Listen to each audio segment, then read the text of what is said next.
pension, emoluments and average emoluments for central government employees. Pension, परिलब्धियां और औसत परिलब्धियां केंद्र सरकार के कर्मचारियों के लिए। डिस्क्लेमर, यह ट्रेनिंग मटेरियल केवल ऑफिशियल्स की ट्रेनिंग के लिए है। इसे सरकार की गाइडलाइन के रूप में मान्य ना किया जावे। किसी भी तरह की संशय की स्थिति में सरकार के गाइडलाइंस, रूल्स, लॉज को ही मान्य किया जावे। मेरे द्वारा पेंशन रूल से संबंधित प्रावधानों पर एजुकेशनल वीडियोस की सीरीज तैयार की गई है। यह वीडियो उन्हीं में से एक है। इस एजुकेशन वीडियो में central civil services pension rules 1972 के विभिन्न प्रावधान कंप्रहेंसिव मैनर में इनकॉर्पोरेट किए गए हैं। लेटेस्ट चेंजेस को भी शामिल करने का प्रोविजन किया गया है, परंतु फिर भी आपको सुझाव है कि विस्तृत जानकारी के लिए central civil services pension rules 1972 का संदर्भ लेवें। Rule 1, short title and commencement. Central civil services pension rule 1972 दिनांक 1 जून 1972 से प्रभावी है। Central civil services pension rule के रूल 33 और रूल 34 एमोल्यूमेंट्स और एवरेज एमोल्यूमेंट से संबंधित हैं। रूल 33 एमोल्यूमेंट्स। एमोल्यूमेंट्स का अर्थ है मूल वेतन, जैसा कि फंडामेंटल रूल 921A1 प्लस इसमें दिया गया है plus non practising allowance plus stagnation increment. Note 1, अवकाश वेतन या निलंबन के साथ अवकाश, जिसे अर्हक सेवा के रूप में गिना जाना चाहिए। परिलब्धियां, शासकीय सेवक यदि वह ड्यूटी से अनुपस्थित या निलंबित न होता तो आहरित कर रहा होता। नोट 2, अवकाश वेतन के साथ अवकाश और एक उच्च स्थापन पद धारण करना। एमोल्यूमेंट्स, गवर्नमेंट सर्वेंट उच्च नियुक्ति में नियुक्त हो गया हो।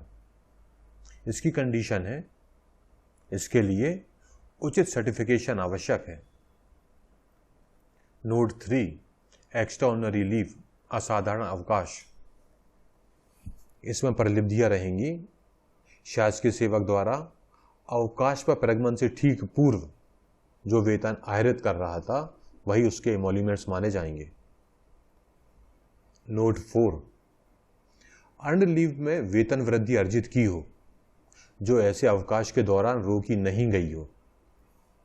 इंक्रीमेंट को एमोल्यूमेंट्स के रूप में माना जाएगा, हालांकि यह वास्तव में आहरित नहीं की गई हैं।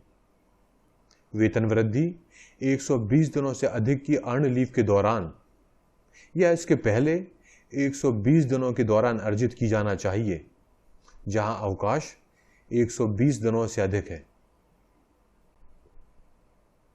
Note 6, deputation to armed forces, सशस्त्र बल में प्रतिनियुक्ति। भारत के सशस्त्र बलों में प्रतिनियुक्ति पर शासकीय सेवक द्वारा लिया गया वेतन परिलब्धियों यानी कि एमोल्यूमेंट्स के रूप में माना जाएगा। नोट 7, फॉरेन सर्विस, विदेश सेवा। यदि वह विदेश सेवा पर ना होता यानी कि गवर्नमेंट सर्वेंट यदि विदेश सेवा पर ना होता तो जो वेतन प्राप्त कर रहा होता वह उसके एमोल्यूमेंट्स माने जाएंगे। नोट 8, री एम्प्लॉयड पेंशनर, पुनः नियोजित पेंशन भोगी। यदि पुनर्नियोजित पेंशन भोगी अपनी पेंशन को पूर्व की सेवा के लिए बनाए रखने का विकल्प देता है और पुनर्नियोजन पर वेतन उसकी पेंशन से अधिक ना हो तो पेंशन का वह अंश जिससे उसका वेतन कम किया जाता है एमोल्यूमेंट्स के रूप में माना जाएगा। Note 10, government servant transfer to an autonomous body, शासकीय सेवक को स्वायत्त निकायों में स्थानांतरित किया जाना। जब किसी शासकीय सेवक को सरकार के एक विभाग को ऐसे स्वायत्त निकाय में परिवर्तन के परिणाम स्वरूप इस स्वायत्त निकाय में स्थानांतरित किया जाता है और शासकीय सेवक सरकार के नियमों के तहत पेंशन लाभ को बनाए रखने का विकल्प चुनता है तो स्वायत्त निकाय के तहत प्राप्त परिलब्धियां पेंशन की गणना हेतु इमोल्यूमेंट्स के रूप में मानी जाएंगी। रूल 34, एवरेज इमोल्यूमेंट्स, औसत परिलब्धियां। एवरेज इमोल्यूमेंट्स एक गवर्नमेंट सर्वेंट द्वारा अपनी सेवा के अंतिम 10 महीनों के दौरान प्राप्त किए गए इमोल्यूमेंट्स हैं। यदि पिछले 10 महीनों में निम्नलिखित अवधियां हैं तो इन्हें विशेष रूप से गैर अहर्क सेवा के रूप में माना जाता है।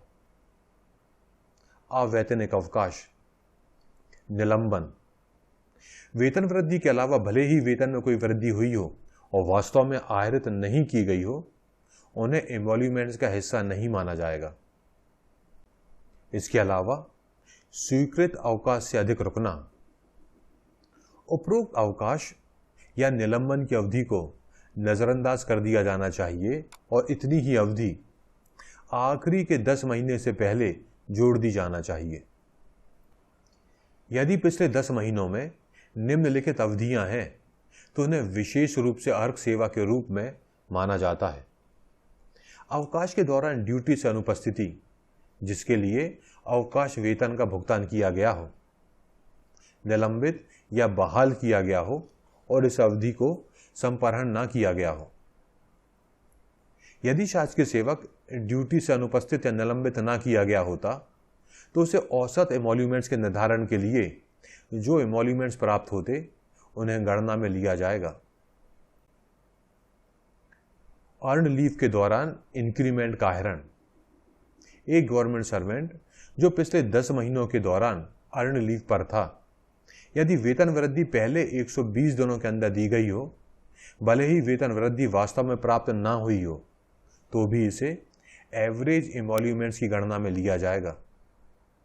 एवरेज इमोल्यूमेंट्स के लिए 10 महीने की अवधि का निर्धारण किया जाता है प्रत्येक माह में निहित दिनों की वास्तविक संख्या के आधार पर। उदाहरण के लिए कोई गवर्नमेंट सर्वेंट 16 जून 2014 को रिटायर हो रहे हैं तो उनके एवरेज इमोल्यूमेंट्स के लिए जो 10 महीने की गणना होगी वो इस प्रकार रहेगी।